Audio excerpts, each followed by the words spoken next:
I want to talk about what's going on right now in Iraq with ISIS, the story of ISIS. And joining us on the line is Major General Bob Scales. Good morning to you, General. Good morning, guys. All right, so I'm looking at the situation in Iraq right now. There's a big offensive underway. You got the Iraqi military, such as it is, and its ability to fight. And you might think that the dominant influence in the area might still be the Americans, but it's simply not. The dominant influence in the area right now seems to be the Iranians. We fought a war in Iraq. We tried to set up the Iraqi military so that it could stand on its own, but it seems now that the only success they can have is when the Iranians back them up. Well, absolutely right. And one of the terrible ironies of this war is that the very guy who is leading the Iranian Quds force, this fellow Soleimani, has the blood of perhaps as many as 2,000 Americans on his hands, because he was the one who built and supplied these horrific IEDs that killed so many of our men and women in Iraq. And now he's occupying an American fire base, believe this or not. Unbelievable. And using our material to fight against ISIS, who are also using our material. Give me a break.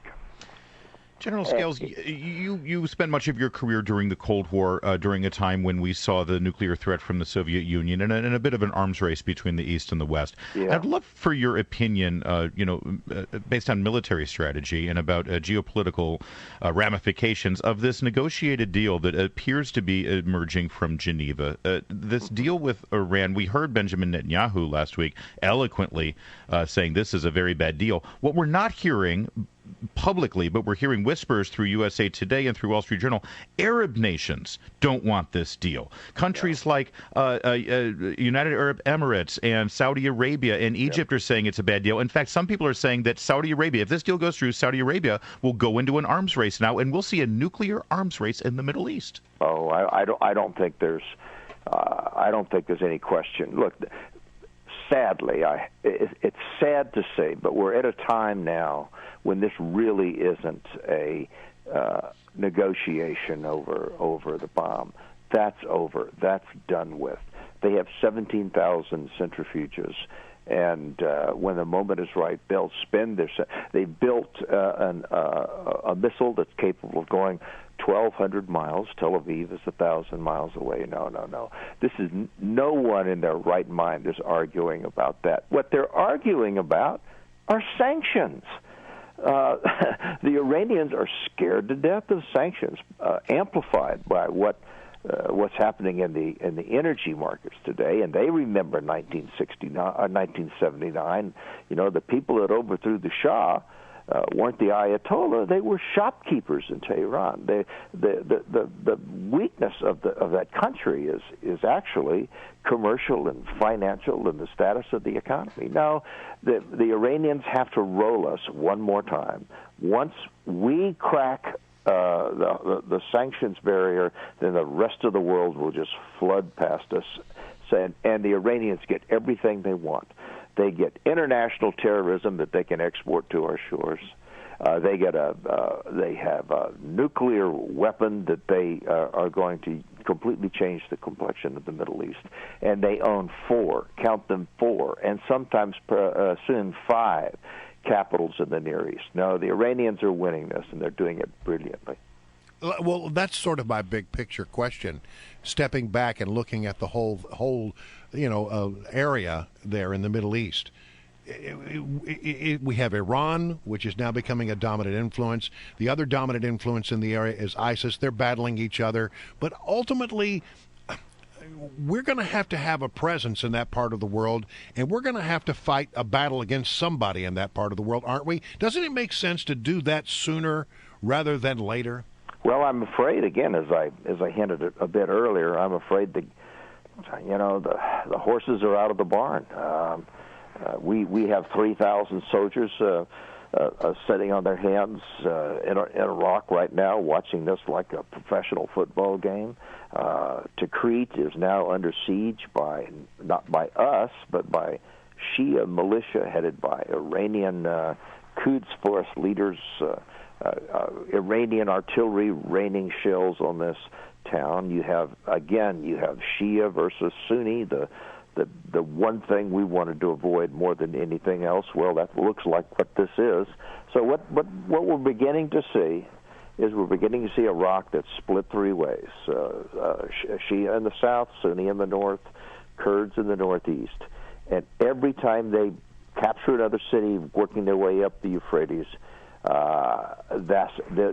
this classic division based on religion is increasingly the thing that's not only just defining Iraq, it's defining the whole Middle East. Some people over at places like Saudi Arabia, in some of their media, they're calling this bomb that Iran is making, they're calling it the Shia bomb. Yeah. And so the media is saying we need a Sunni bomb. Good grief. Right. 5 years from now, we're going to see a place entirely different, like anything we see now, unfortunately. But I guess to Brian's question, I mean, many people, going back to the war on terror that George Bush led 10 years ago, unless we have a leader who can actually coalesce the American people to support this kind of intervention, we shouldn't be committing troops, right? Unless we have the political will. Absolutely right. I mean,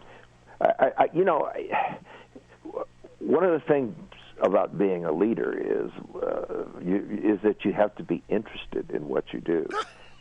You have to wake up in the morning and have a cup of coffee. And let me read between the lines, General. You don't think our commander-in-chief is really interested in this? Doesn't seem to be. This stuff is crazy. Whether it's in the Middle East or whether it's in the Ukraine, there's so much distemper swirling around the world. We could do so much, not by sending in 9 divisions, but we could be more actively involved in both of those regions and completely change conditions on the ground. And all of my friends look at each other with these strange looks, and nothing happens. Well, nothing happens. You say that he's disinterested. I would suggest to you he does not possess the vision to understand the threat that region now presents to us with Iranian adventurism and the rise of ISIS. And then the new development is Boko Haram has now sworn its allegiance to ISIS. Well, vision is graduate-level work. And people who do vision, people who do strategy, people who look beyond the ends of their nose and try to shape a national policy, that's very, very sophisticated work. Sadly, what we're seeing being done today by our own government is nothing short of amateurism. And here's the thing. The rest of the world knows it, whether his name is Soleimani or Putin, and they can look across the ocean and they see this huge geopolitical void, and guess who fills a void? Bad guys do. Bad guys. Yeah. All right. Well, listen, we'll leave it there. Major General Bob Scales, always a pleasure. Thank you. Thank you, gentlemen.